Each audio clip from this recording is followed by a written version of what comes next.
Na penúltima reportagem da série especial sobre o perigo das chuvas, Tiago Elcias mostrou no Balanço Geral que Alagoas, Maceió, vive com a falta de drenagem também correta em muitos bairros. E será que essa falta de drenagem das águas da chuva agravaram os problemas nos bairros atingidos pela instabilidade do solo? Ele ouviu especialistas e você, se perdeu a matéria, pode acompanhar assim que terminar o Cidade, tá certo? Lá no YouTube da TV Pajuçara, a matéria está disponível na íntegra. Esta foi a 5ª reportagem da série Perigo das Chuvas. E hoje, aqui no Cidade, você confere a última reportagem dessa série especial. Depois de mostrarmos os dramas de quem mora, exatamente nas áreas de risco aqui da capital, e a gente foi ouvir, inclusive, alguns moradores, nós mostramos ontem aqui o drama desses moradores. Hoje a gente foi atrás de especialistas para tentar explicar o que pode ser feito para resolver esses problemas de uma vez por todas. Mais do que apenas colocar lonas, é preciso planejar, a longo prazo, mudanças definitivas na cidade e saber utilizar melhor tecnologias, acredite, que já estão disponíveis aqui em Alagoas. Confira comigo a nossa última reportagem da série Perigo das Chuvas. Viver nas encostas e grotas da cidade não é uma questão de escolha para muitas famílias. Geralmente, elas vivem nessas áreas de risco porque é onde conseguem pagar o aluguel ou onde conseguiram construir um lar com o suado dinheiro do trabalho. As cidades, elas são um equipamento dinâmico, então o crescimento da cidade ele é extremamente mutável e muda de cidade para cidade. Cada cidade tem uma configuração de pessoas e de topografia, de geografia que vai definir a expansão dela. No caso de Maceió, a gente tem uma configuração geográfica bem peculiar, que é a formação do que a gente chama de grotas. Então, muitas pessoas, muitas famílias ocupam esses espaços de grotas de forma irregular, ou pelo preço do terreno, ou pela necessidade de um terreno mais próximo ao centro ou mais próximo ao trabalho, e a gente precisa garantir que essas pessoas tenham uma qualidade de vida. Mas se viver nas encostas é arriscado, o que o poder público pode fazer para mudar essa realidade? Algumas ações paliativas são feitas para amenizar a situação dessas famílias, como o projeto Vida Nova nas Grotas, encabeçado pelo governo do estado.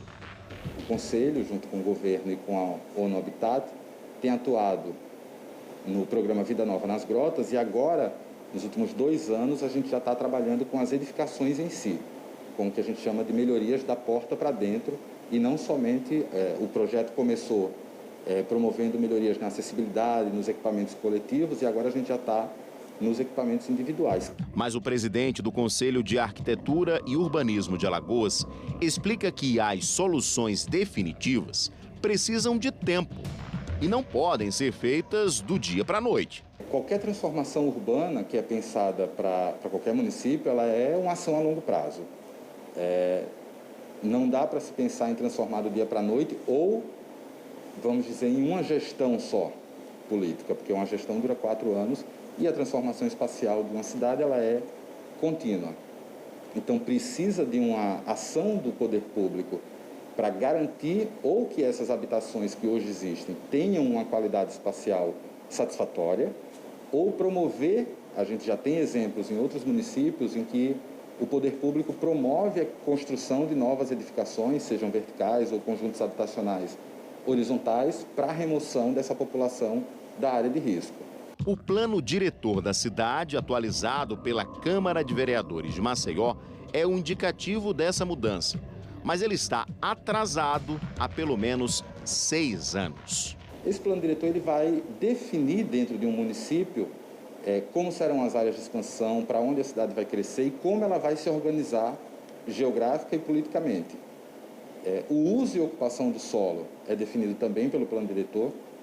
E como o crescimento das cidades ele é completamente dinâmico e ele se transforma a cada dia por fenômenos novos ou por ações novas, ele precisa ser renovado a cada 10 anos. No caso de Maceió, a gente está um pouco atrasado. Iniciaram já lá atrás algumas discussões, ele precisa de uma participação popular e com a pandemia acabou que essa discussão ficou um pouco deixada de lado. Precisa voltar para que a gente possa entender essa questão de como a gente vai querer uma Maceió para daqui a pelo menos 10 anos. O plano diretor também pode prever mudanças em vias já existentes e obras de infraestrutura que acabem com os alagamentos que se repetem em vários pontos da cidade.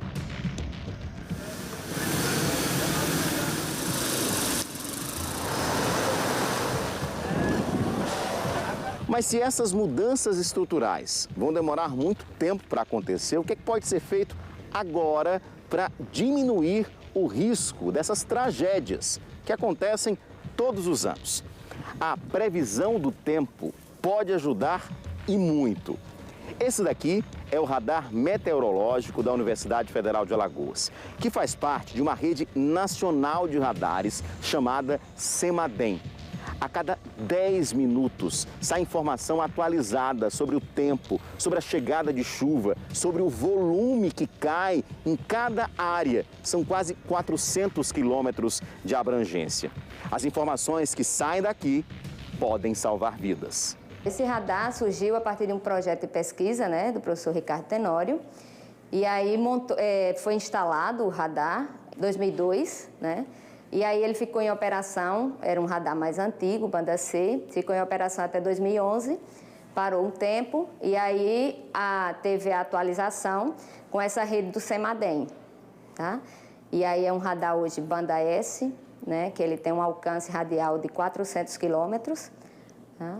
E imagens de 10 em 10 minutos. Então é muito importante porque a gente consegue mandar esses dados para a sala de alerta, tanto daqui da CEMAR quanto para o CEMADEM. Tá? Então, isso é muito importante. E a gente, a universidade, é o único lugar no Brasil, a única universidade que tem um radar meteorológico.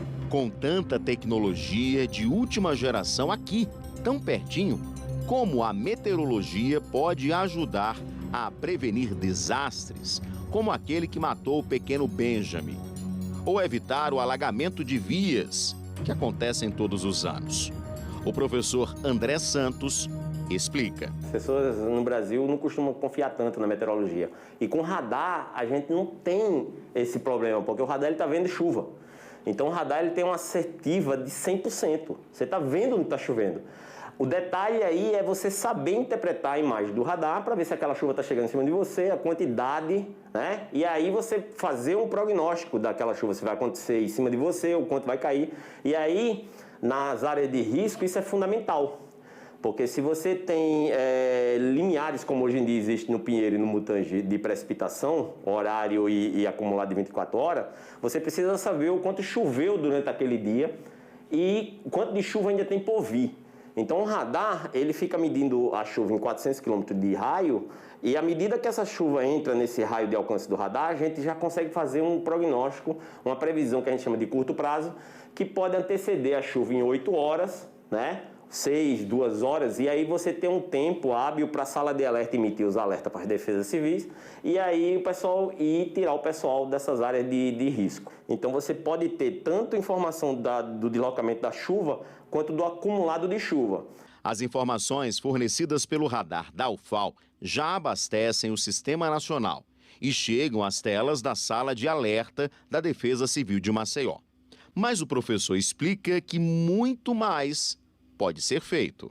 Então a gente pode preparar um produto para cada área daquela, para que a pessoa tenha informação da precipitação por área, que é algo pioneiro no Brasil.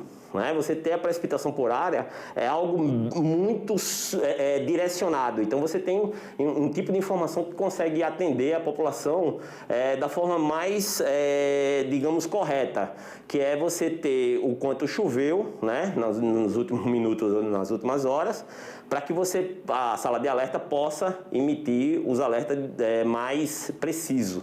Com essa rede de monitoramento funcionando da melhor forma, com um plano diretor que seja colocado em prática e com um compromisso do poder público, a realidade dessas famílias pode mudar. Quem sabe assim, os apelos da Cléa, da Dona Maria, da Mércia, do Jailson, do Anderson e de tantos outros moradores das áreas de risco tenham, enfim, uma resposta definitiva. Quando é que vai acabar esse sofrimento daqui do povo da Grota? Será que vai ser preciso outro Gabriel Benjamin, né, que venha assim perder sua vida, perder seu viver? A gente somos ser humano, não somos nenhum animal, não. E tá correndo risco de desabamento, tudo isso aí. A qualquer momento pode cair e a gente não tem para onde ir.